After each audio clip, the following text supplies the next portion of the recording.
Hello YouTube, this is dvdreviewsstudios here, and today I'm going to be doing a review on the brand new fantastic addition to the Disney Pixar movies, of course being Inside Out, which I've been looking forward to seeing this film for quite a while, and I left the cinema impressed beyond my expectations, so let's delve into this review.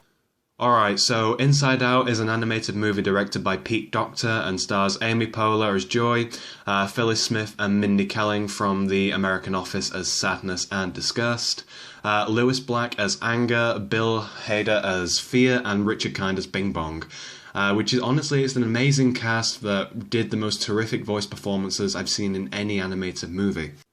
So the main storyline for Inside Out revolves around a young girl called Riley who has just moved from her hometown to San Francisco, and of course, like any normal human being would, she becomes a little bit distraught by this since she's left all her friends behind.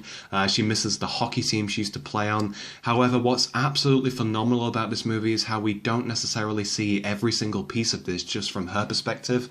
Instead, we see her emotions as personified people within Riley. An absolutely mind-boggling concept which works so well. It's completely and utterly ludicrous, but it's just as fantastic as talking toys, talking cars, and monsters living in your closet, if not profoundly better than those ideas, to be honest. Going further into detail of the story, the reason why the young girl Riley feels so homesick is impacted by a conundrum that happens within Riley between the emotions. The main emotions in this movie being, of course, joy and sadness. The pair accidentally transport themselves outside of the headquarters where they originally were stationed and end up in a vast-looking, endless area they refer to as long-term memory.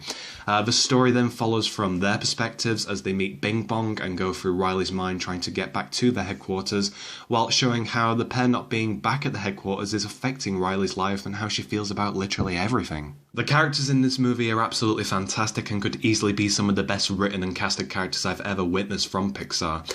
My personal favourites in the end were Fear and Disgust. Fear just amused me due to his errors trying to help, but it also made me laugh when he was acting incredibly critical about everything, which definitely suited the character.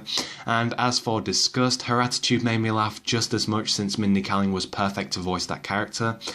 The other characters such as Anger, I definitely think he deserved a bit more screen time. I loved Lewis Black's performance as Anger since it was just so unique in comparison to the other characters, with his lines mostly being euphemisms and really adding a great edge for the older spectator like myself. Amy Poehler as Joy was terrific and she'd made for a really adorable character in the end.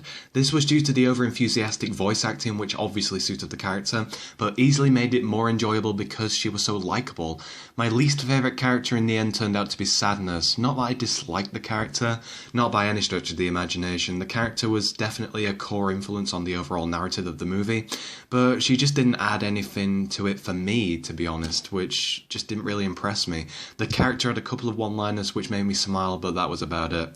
Similar thing with the Bing Bong character, which although friendly looking and more likely a child favourite, I didn't really think much of him. Although the character was extremely creative and also had a major impact on the storyline, he just didn't fulfill as much as I'd expect with a character with endless opportunities such as being an imaginary friend.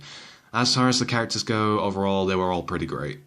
Once again, Pixar have amazed me with how their imaginations can create such unique movies. It's amazing that the studios kept going for almost 3 decades, and I hope they continue to produce movies even though I'm not 100% happy with some of the sequels they're planning to make in the future. Still, Pixar in my opinion have never failed to make a good movie, even though their most unpopular movies seem to be Brave and Cars 2, which I honestly thought were pretty great. Overall, I definitely recommend seeing this movie. I can't flaw anything about it. Everything was great and definitely made me want to see a sequel. I rate this an easy 5 out of 5.